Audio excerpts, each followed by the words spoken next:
Vandalism is bad enough, but this was particularly obnoxious. A downright disgusting vandal targets local businesses. People are strange. Big plastic bucket hanging off the back of the wheelchair. What he doused the buildings with, and how he was caught after a stakeout by the business owners didn't work. He diluted it so that it would splash much like paint.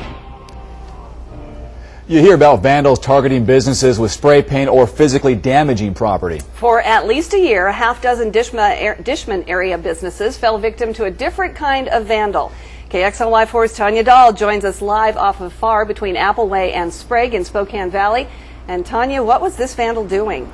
Well, businesses like this billiards bar behind me would show up to work the next day, and they'd find gallons of diluted human waste right on their doorstep. Ours started happening on Hoop Fest weekend. Jenny's Cafe, McHugh's Billiards and Sports Bar, and Leo's Photography. One after the other, targets of vandalism. It was just a pile of sewage right here at our front door. Some of it went under the door and made a huge mess. Had to open a little late just to clean it up. Gallons of watery fecal matter splashed or smeared on walls and doors. At least 7 businesses were hit, according to court documents. It happened a couple weeks ago, and we called the cops. Some of these establishments became dump sites more than once, always overnight. I didn't even know what to think of it. It just, every time we'd come up in the morning, we'd just pray that it wasn't there again. But no one could figure out where the stink was coming from until Sunday. He spotted Mr. Rubin traveling down Far Road in an electric wheelchair.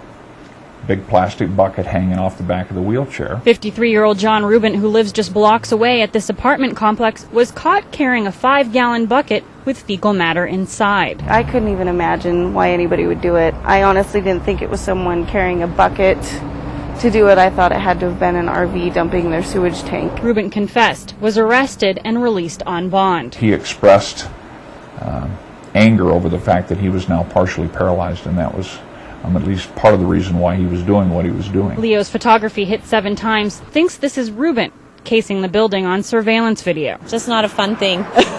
People are strange. After a year of dealing with the stink and the mess, these Valley businesses hope this is the end. I hope it never happens again. And we stopped by Rubin's house today, and he declined our request for an interview. He's charged with 2 counts of malicious mischief, and more charges could follow. And as a precaution, some of the businesses out here have installed security cameras. Reporting live from the Valley, Tania Dall, KXLY4, HD News.